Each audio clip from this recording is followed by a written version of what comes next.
Walt Disney was born in the early winter of 1901. When he was only 4 years old, his family moved to a farm in Marceline, Missouri. Growing up on the farm, Walt developed a passion for drawing. Often he would sketch the animals or paint small cartoon pictures. As Walt grew older, his passion for drawing increased. He attended classes in Kansas City to learn how to make cartoons. When World War I broke out, Walt wanted to join the army and fight. But the army wouldn't take him. He was too young to be a soldier. Walt decided to enlist as an ambulance driver instead, and soon he was sent over to France. After Walt came back home, he knew what he wanted to do. He wanted to make animations. He borrowed a book and a camera and began experimenting at home. Soon Walt opened his own business to create a series of animations that he called Laughograms. Laughograms were a big success, and soon Walt had to hire on more artists to help him. In 1923, Walt moved to Hollywood, California. There he and his brother Roy created the Walt Disney Company.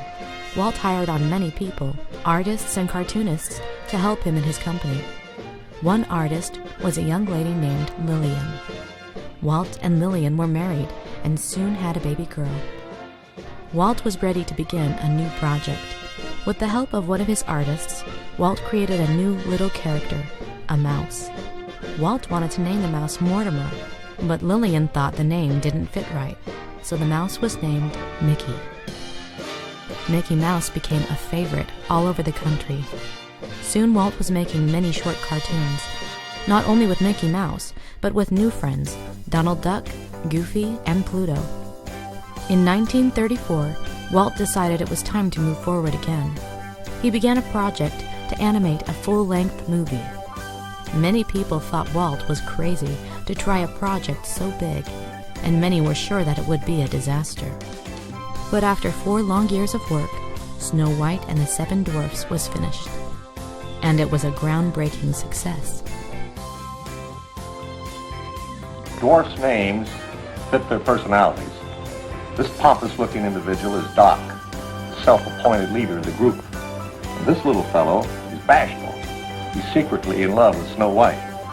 And this funny face is Sneezy. He has hay fever. And old Droopy Eyes is called Sleepy. And Happy here with the beaming smile. And old Sourpuss here is Grumpy, the woman hater. And last but not least is Dopey. He's nice, but sort of silly. After Snow White, Walt went on to make many more animated films, like Pinocchio, Sleeping Beauty, Bambi, Robin Hood, and more. Walt was making many films and lots of money, but once again he wanted to do something bigger. He wanted to make a park, not just any park, but a Disneyland park. He wanted to make a place where anyone could come and have fun, no matter how old they were. Construction work started, and 1 year later, it was time. Disneyland was ready to open. Walt had many more dreams and ideas to begin working on, but he would not live to see them finished. Only 10 days after his 65th birthday, Walt Disney died from cancer. The legacy of Walt Disney has spread throughout the nation and the world. He was a dreamer who made his ideas come to life, who changed the lives of millions of children, and who never stopped believing that if you can dream something, you can also make it happen.